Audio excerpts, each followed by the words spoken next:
We're back from A Difference is Doing It. And listen, I am bringing with me this time another episode of every nutbag in the TDIDI Army's favorite series, other Basement Disc Dyers.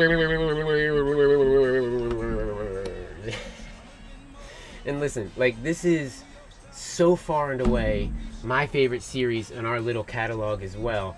And today's edition is another great example of the reason why. It's because it turns the spotlight on and shows off the talents of some of the absolute master craftsmen and women that make up our ranks in the TDIDI Army.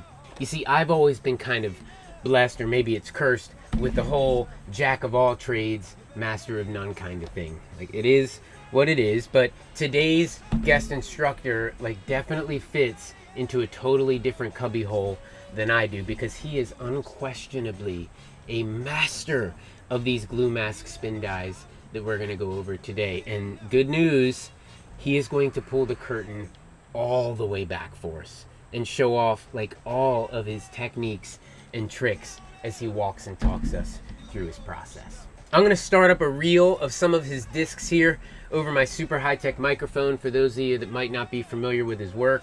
But come on, dude has some serious spin die swerve about him. It doesn't take too many discs to figure that out, but to me it's more than just the crazy detailed and intricate patterns that he puts into all of his spins, which confessedly are just ridiculous. But even to my totally colorblind eyes, he just picks the exact right color combination on every damn disc. And even more than that, in each section on the disc, which when you start to see a bunch of them scroll by like that, you start to get a feel for how that is just as important as anything else with these spin dies. Okay, well, get this. My man Jayson isn't only going to walk and talk us through 6 different glue mask designs while he works out 2 super dope spin dies, but he also takes the time to totally break down color theory and how it informs him along the way to make just the right choice when he's picking out which colors to combine or to blend or to contrast with each other, which frankly, that is something that you will never get from old man Cobber's colorblind ass. But it is so good. It's so good. Really, all of it is just pure disc dyeing gold that I know is going to level up your game. So how about I just get the hell out of the way then, and we will let Jayson take his rightful place in the spotlight. I will circle back on the other side of him blowing your minds for some quick goodbyes. All right, happy disc dyeing. I will catch you on the flip. Now get to doing it. Hi guys, this is Jayson from Bloodfeather Dyes. I have a trick question for you, TDIDI Army. What's the difference between this disc and these discs? I think you might already know. The difference? It's just doing it, baby! You want to take a disc like this and turn it into something like this. Believe it or not, it is fairly simple.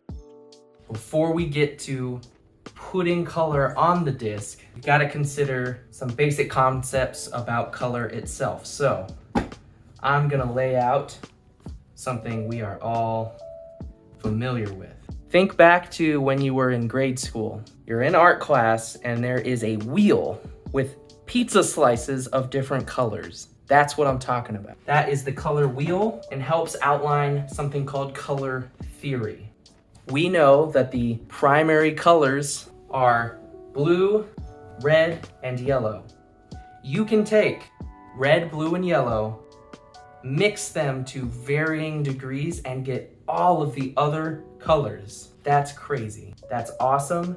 And this concept is what makes these spin dies so much fun. So, we know if you mix blue and yellow, you get green.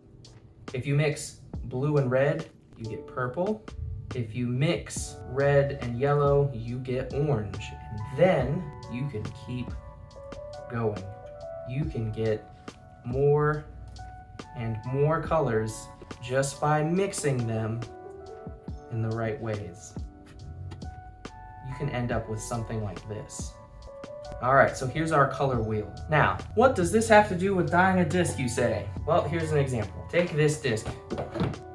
I've used this wheel of colors to inform my decision making on what colors to use in what sections, how much, and where. And I'll do my best to explain. So, this outer section where we have our waves, the first layer of color is from red to yellow. So it's red, orange, and yellow blended together.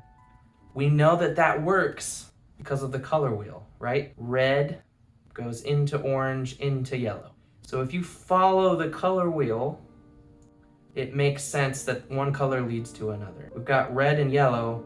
When we mix those, we get orange. So red can transition to orange, and that can transition to yellow in a very pleasing and aesthetic way. And that's exactly what I've done on this section. The next section is green and blue lines, this small section right here. And we know that works because, when you mix blue and yellow, you get green, and blue and green are right next to each other in this wheel. So we know that they mix well together. If you mix blue and green, you get some shade in between. Those colors mix well together. And so that's why it's blue and green in this section. Then we go into purple section. So there's also reds and blues, and we know if you mix blue and red, you get purple, and it's the same thing as this section. I know that red, blue, and purple mix well together. Those colors combined make other pleasing colors. The reason that I put the green section in between the orangish section and the purplish section is because purple isn't next to green, it's more like it's opposite of it. And I know that while purple and green, when mixed together, would make like probably an ugly shade of brown, because I know they don't mix well together, I'm not gonna put them in the same section, but because they're opposite, they contrast very nicely. They pop, they stand out from one another. The same would be blue and orange. They're like opposite each other, but blue and orange together is a great color combination. That concept of what colors mix well versus which colors contrast with one another is how I try to lay out these spin dyes. The only guiding principles I really follow are the color wheel that we talked about, and then I also just try to lay out sections in a way that the sections touching one another support each other rather than distract from one another. Here's an example of what I mean by that. So this outer section has a very intricate wave pattern. The next immediate section is an incredibly subtle swirl of colors. The next section from there, again, introduces a lot more complexity, and then these sections in the center are a little less wild or crazy. They're a little more subtle. I like juxtaposing complex with subtle. I feel like it gives my eyes a break. It makes these sections very distinct. So I'm not going from one intricate pattern straight into another. I'm using sections in between to slowly transition before introducing complexity again. So I'm gonna start with this is a royal purple color, so it's kind of a violet. It's a very light purple.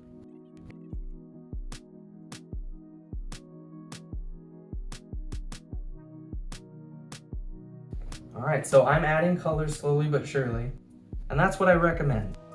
It is very easy to add more purple. You just keep at it. What's not easy is, oops, I've added too much purple or more purple than I wanted. How do I take the purple away? The short answer is, sorry, you don't. When you've added color onto the disc, you're never going to be able to remove it entirely. You can try, but at this point, that purple is here to stay. So color wheel time, right? What goes good with purple? Let's go with green. I'm gonna use this key lime here. I used a light purple and now I'm using a light green. That's another concept to keep in mind. You can always add darker colors over the lighter colors. What's kind of hard to do and works with varying degrees of success is trying to add a lighter color over a darker one.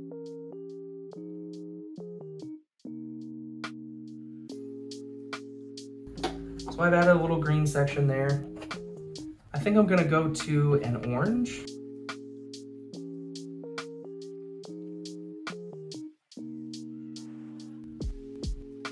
All right, so we have purple, green, orange. Let's go with blue.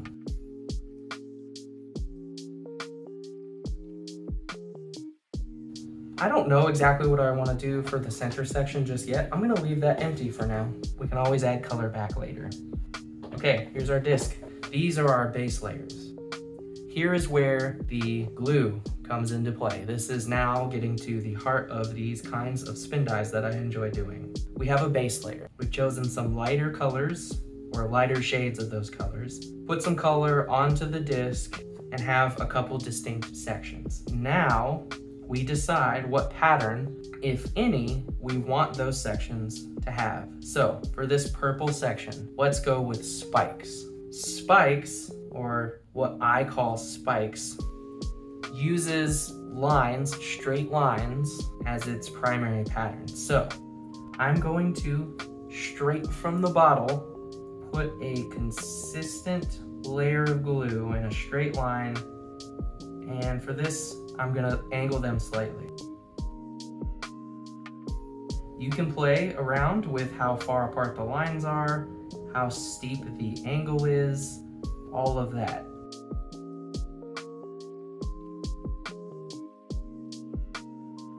Some of the charm in these spin dies is that they're not perfect, and I actually think it looks better that way. I'm wanting it to be a little more complex. I'm gonna go back and I'm gonna add another set of lines.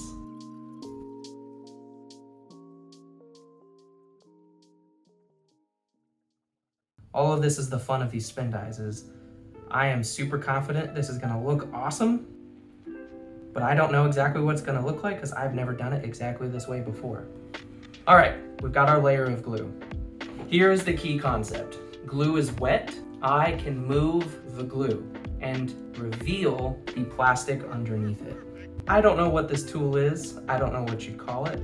It just reminds me of like a ballpoint pen without the ink. You could use the bottom side of a paintbrush. You could use a pen. You could use just about anything as long as it has a solid, smooth, rounded edge. Spin your disc. I'm going to place the tool against the plastic. This is above, I'm not at risk of touching any of the glue here in the green section.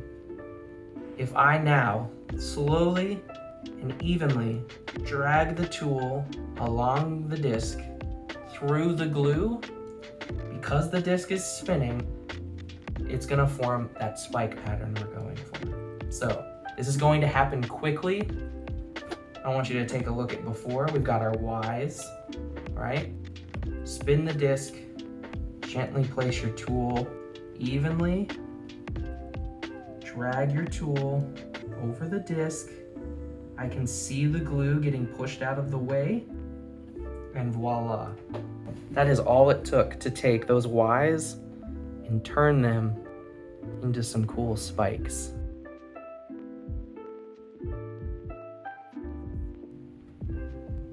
That's it, that's spikes. Spikes are easy. That is all there is to that. So, we have what's going to ultimately be a more complicated section with the spikes. Let's leave the green section for now. We're gonna make it a more simple pattern, which means that we can move on to the orange section, and I'm okay with this being more complicated. I'm gonna center my disc again. All we have to consider is what we want the orange section to be. I'm gonna go with waves. How we set up waves is just a little different, but it's the same concept. Take an old credit card, something flat and plastic, guitar pick, whatever you want. It just needs to be flat and straight. Evenly spread glue and cover every last bit of orange. You want this entire section to have a thin layer of glue evenly all around it. Then you can take the same tool we just used. You can try a different tool with a different bluntness. I'm gonna use the back end of the Sharpie. Spin the disc. Here's how you get wave patterns. Because the disc is spinning, you don't have to move wildly around to get the wave. You literally just move up and down, in place in a straight line. Or you can draw a circle in place over and over and over again. That's what I'm gonna do. Here's what it looks like. So I'm just drawing a circle in place on the orange section. You can experiment with how big the circle is, how quickly you draw it, for how long, all of that stuff. There you go. You can see that wave pattern in the orange section. That is honestly all there is to it. Now, here's the cool thing about these spin dies. If I don't like the spikes that I got, if I don't like the wave that I got, go wash the disc. It's Elmer's glue. It's non-toxic. It comes off ridiculously easy. You just run this bad boy under warm water, get a gentle sponge, get the glue off, dry it, start over again.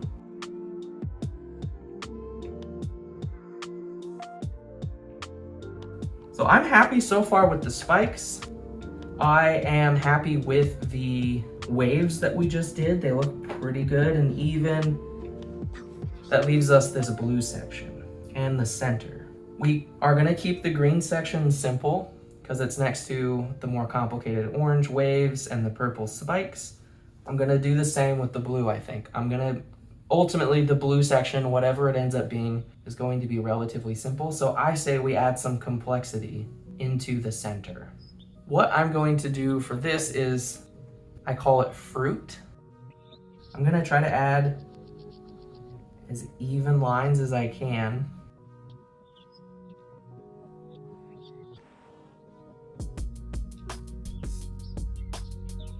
I'm kind of free-handing it on this one. But again, you know, there's no such thing as a perfect orange or a perfect lemon. So the imperfection honestly makes it look better. It actually ends up looking more like an actual piece of fruit because it's not perfectly uniform. But there we go. Cool. We're done for now. I'm gonna carefully pick this up. I'm gonna move it somewhere dry. I would say it's probably gonna take 8 hours at a minimum. I usually do this and then leave it overnight.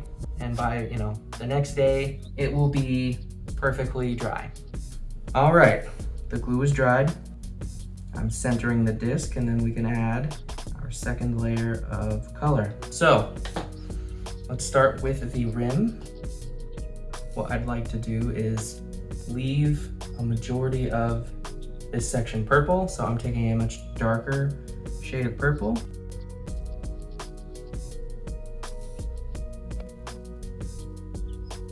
All right, we've added a much darker purple and I'm going to then I'm gonna add some lines of blue, but I'm gonna try to keep it light.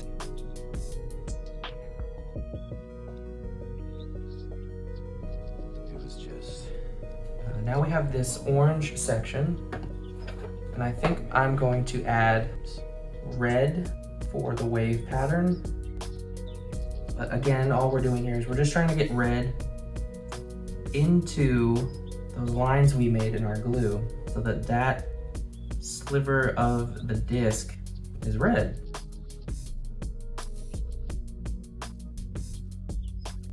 I'm gonna make this just slightly more interesting, and I'm gonna do something similar to what I just did on that purple layer. I'm gonna add a straight line of this super bright yellow.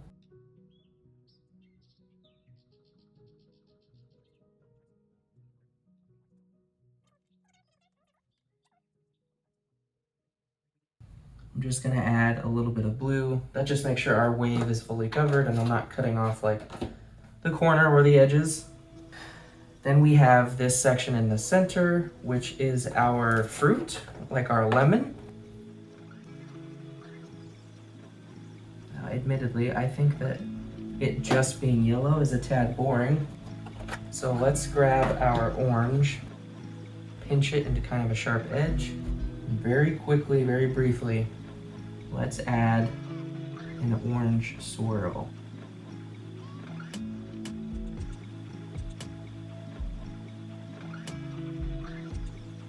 We've got a yellow swirl in there.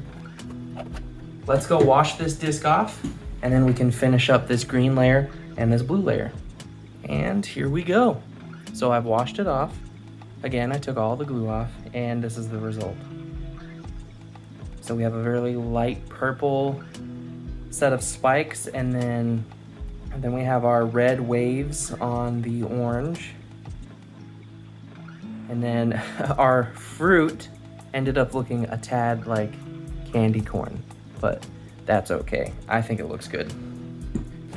At any rate, we've got some other sections to finish up. So let's go ahead and do that. So center my disc again. So I'm gonna try to keep the green theme, at least in this section. So I'm gonna use a much darker green, and we're gonna do a swirl pattern.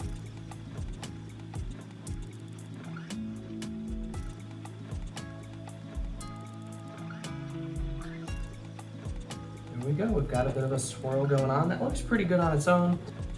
I'm gonna risk it for the biscuit and see if I can turn this B plus green section into an A plus.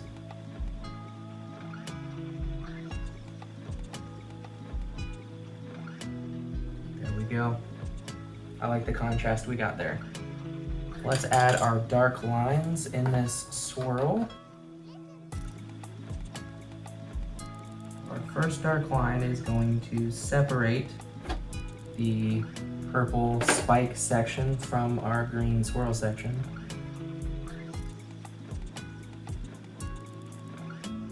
To really highlight the fact that this is a swirl. I'm happy with how that turned out.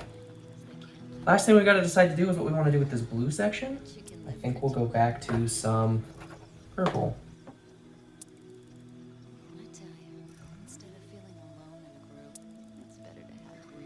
I think we'll leave it at that.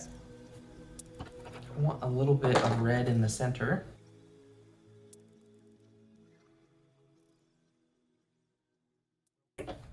Boom. I want to add some more dark lines. I think some of these sections could use a little distinguishing, so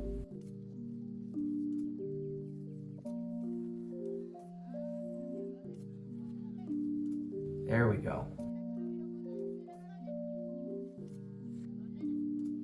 I'm gonna call this sucker done.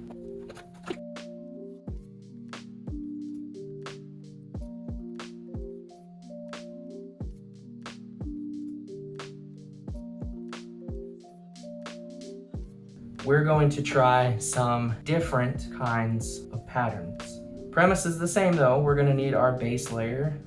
So I'm gonna go ahead and do that for this disc.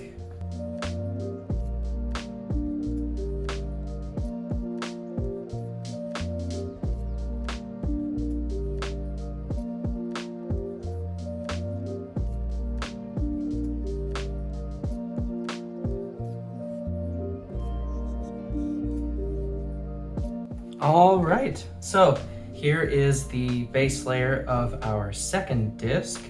So we just need to decide what patterns we're gonna add to this disc. Shapes is another kind of pattern. So shapes could just be, it's just a dot of glue. A dot would be a circle. You could do squares or diamonds or triangles and literally just with glue, draw shapes. I think that we'll do shapes. We're gonna go do shapes on the purple section, and I'm gonna do diamonds.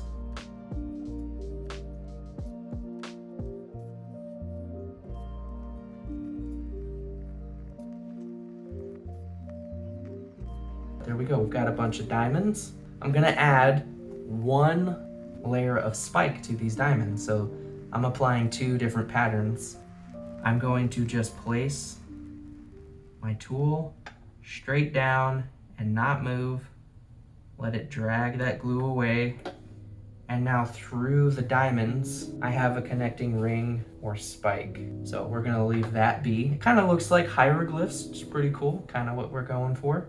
So we've got shapes. Let's do shapes again on the green section, but I'm just gonna do dots. And I'm gonna do them at an angle all the way around the disc. Oh, that one, there's actually a line in that one. And I don't think that I want that or like it. So I'm just gonna carefully grab some paper towel. I'm just gonna try to wipe the glue off and redo that.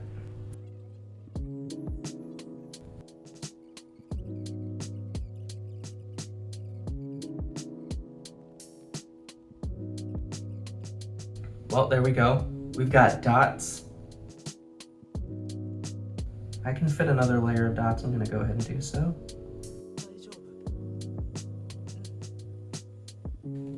There we go. On the sunset, let's go ahead and add, I'm just gonna add glue. Let's spread this glue. So we could do spikes again, we could do waves again.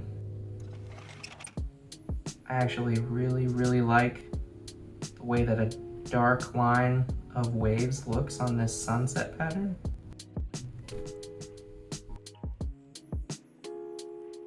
All right, cool. I think we're gonna do waves again. This will give you a chance to see much bigger waves. I'm gonna use a blunt object to get as thick of a line as possible. And I'm gonna go for a very like oblong, tight kind of oval shape when I swirl.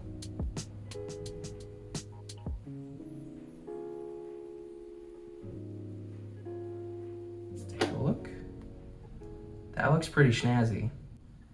Not gonna lie, that looks pretty great. The waves that I just did don't really encroach much on the yellow. So the yellow right here will kind of serve as the simple layer between the purple dots and the sunset wave. I'm considering dots to be not super complicated. They're just gonna be a light green dot, which I think leaves us the ability to make the middle section more complicated. And let's go with spikes. That way you can see what spikes look like at the center. So I'm gonna set this up exactly like I'm doing fruit. And add a line that doesn't go all the way down through the middle. And now we will spin it all the same. And we'll add our spikes.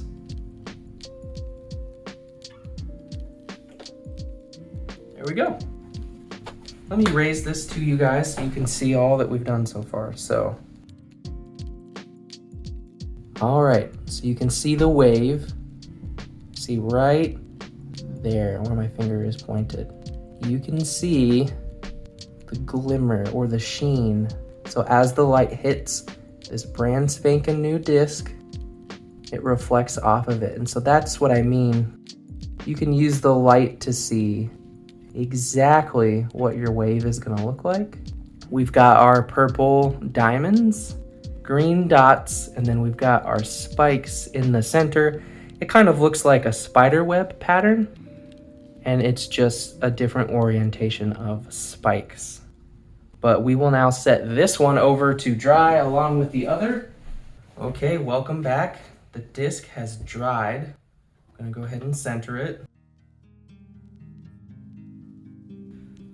So for this sunset layer on the outside, we're going to transition from the inside out, from red to black. It just adds an interesting element to the lines if it's not always a solid color. Let's start with red.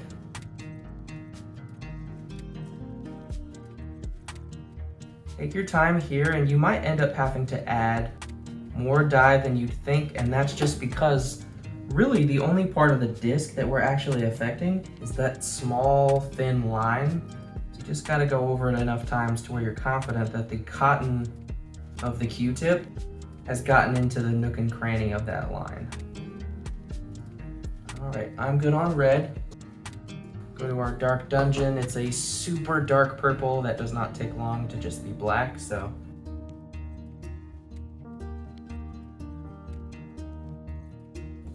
I'm gonna come back with the red just to make sure that they've transitioned into one another as gradually as I'm intending.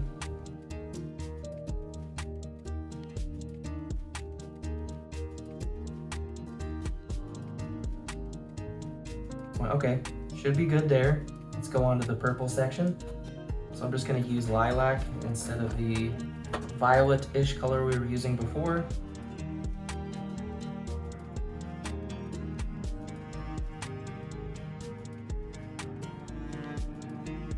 So now I've got some stripes of color in there. Onto the green, I will go with darker green. And I'm actually going to do a swirl as well, I think.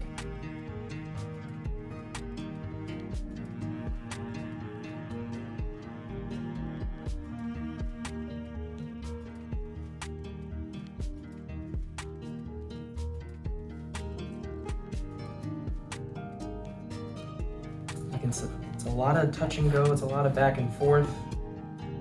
I'm kind of stopping with one color, picking it back up, stopping. It all just kind of flows.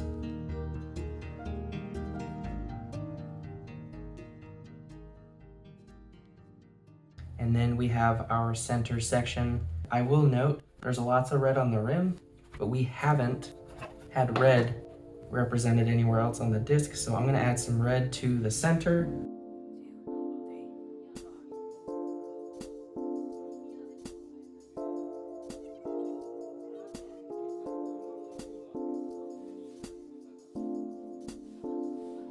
I think that looks pretty great. I'm gonna double it back with blue again, just to highlight the other part of this swirl.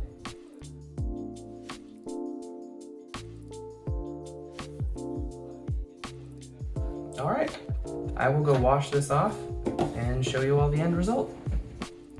All right, so I washed it off very thoroughly, got all of the dried glue off, and this is our end result. So as you can see, the waves turned out great. They start from a black or super dark purple, and they kind of flow into a red, which sits over our first layer really nicely. Then we have our diamonds with the line through it, and you can see that line was very much exposed as it's a very solid blue line. That was the blue color that we put on there. Our dots turned out fantastic. It's a very interesting pattern with the dots and then also the swirl of green and yellow, but it still feels subtle compared to some of the other layers. And then we have our very cool web and swirl. So this is obviously a very good result. I'm very happy. We're just gonna do tiny little things just to touch it up, make a line solid here or there if I feel like I need it. As far as touch up goes, the thing I do most often to finish these is take a fine brush, dip it in your dark dungeon, and then we're just going to add a border. It helps define the sections just a little bit.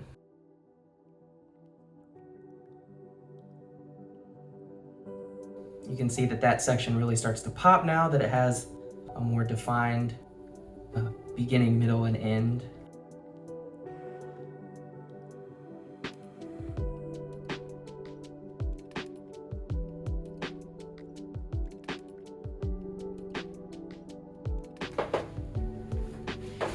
Holy haircut, Batman. Hey guys, that was super fun. It is always a blast taking a white disc and giving it all kinds of color and patterns and turning it into one of a kind. None of these are ever exactly the same. These spin dies always turn out a little different, and that's why they're so cool. I do genuinely hope that I've dissuaded the notion that this is super complicated or unapproachable or ridiculously time consuming. That's just not the case. The only difference between the white discs we started with and these bad boys, it was just doing it. You just gotta sit down and give it a try. So I hope that watching me inspires you to go try this for yourself. As long as you walk away with some little nugget of info, I'm a happy camper. So with that being said, I have one parting wish. Let's keep doing it, baby. You already know what I'm gonna say. Downtown, boomtown. Because I love saying it, and because I told you that's where this train was headed, and my man brought us right into the station. Was I right? Like, masterclass, chuck full of disc dyeing gold. Like, who knew there were so many super cool designs that you could make with just a bottle of Elmer's glue? Like, I guess my man Jayson knew, and now, like, all of you know. Which, maybe a better question to ask would be, now what are you gonna do about it? Now, if you're anything like me, you are ready to run, not walk, to the nearest turntable to try some of that stuff out for yourself, and I totally don't blame you. But, like, if you are one of those people that is now feeling the urge to seriously funk up some plastic, listen to this next part very closely. Just go on and do it. Like, just get on and do it, man. Like, screw a few of them up, okay? Or, like, just spread a whole bunch of glue on a disc and then start practicing making cool designs. And then go to the sink, wash it off, spread some more glue, and start practicing making some more cool designs on it. What I'm trying to tell you is the reward that's waiting on the other side is so much more than just a seriously swerved out, spun-dyed plastic circle. As cool as they are. Like, there is another flavor of, hell yeah, look at what I just did. Yeah! Waiting along with it, that's totally insatiable. It's insatiable. So, go on and get it. Go on and get it. I'm guessing that there's a bunch of you out there thinking, you know what I'm gonna go on and get? A super sick Blood Feathers disc dye for my own damn bag. And I don't blame you for that one bit either. But, like, if I need to say it, there is no better way to show your appreciation to artists like Jayson who come onto this series and show off all of their secrets to us. Like, that they had to go through trial and error and practice and screwed up discs in order to learn so that their stuff could be special. And in the long run, so that it sells. Like, that's the long and short of it. In some circles, these types of secrets are labeled proprietary, and they are guarded vigorously. So, like, I hope that all of you boys and girls realize how lucky we are that there are rock stars like Jayson out there who are into helping rise the tide for the sake of the whole fleet. And frankly, these are the artists that we should be supporting with our dollar bills. There, I said it. I've made showing that appreciation just one click easy for you kids. All of his places are listed in the description just down below me. Go click one of those links, okay? And pick up yourself your new favorite piece of swerved out spun dyed plastic. I promise that you'll be happy you did, while helping grow this sport and the good people in it the right way. Before I let you go, I'll remind all of you that we are always looking for new talent to showcase on other Basement Disc Dyers. Which, you know, maybe that's you. Maybe it's you. And you got something hot. You, like, hit me up if that's the case. Or, like, maybe you follow a disc dyer and you've always been wondering, like, how the hell are they doing that? Reach out to them and have them hit us up. Like, that's how Jayson found his way to us. TDIDI Army All-Star General Eric Petro was a big fan of Bloodfeather Dye's work. And he reached out to him and brought us together. And like before you know it, boom, we are all better spin dyers. Like that's how it happens. Like this series, more than anything else we do, belongs to you boys and girls. And ideally, you will all be the ones who are leading us from artist to artist as it continues to roll forward. So, like, if it's you or you know who that next one is, hit a brother up. We'll make it happen. All right, that's all we got for you on this one. But that was like a lot, right? I mean, you should have a Santa-sized bag just filled to the brim of new tricks and techniques to go try out yourself, thanks to my man Jayson over at Bloodfeather Dyes. Let me just say that last part one more time. So many thanks to my main man Jayson over at Bloodfeather Dyes. Bro, that was awesome, and you totally killed it. I'm going to encourage all of you again to go show your thanks by clicking one of those links and picking up one of his seriously underpriced works of art for your own bag. You will be totally stoked that you did. Okay, I am ready to run, not walk, to the to the nearest turntable. We will be back with more of the good stuff before you can say, keep doing it. Yeah! He's a dog, the way he does. Oh. Heartbreaker!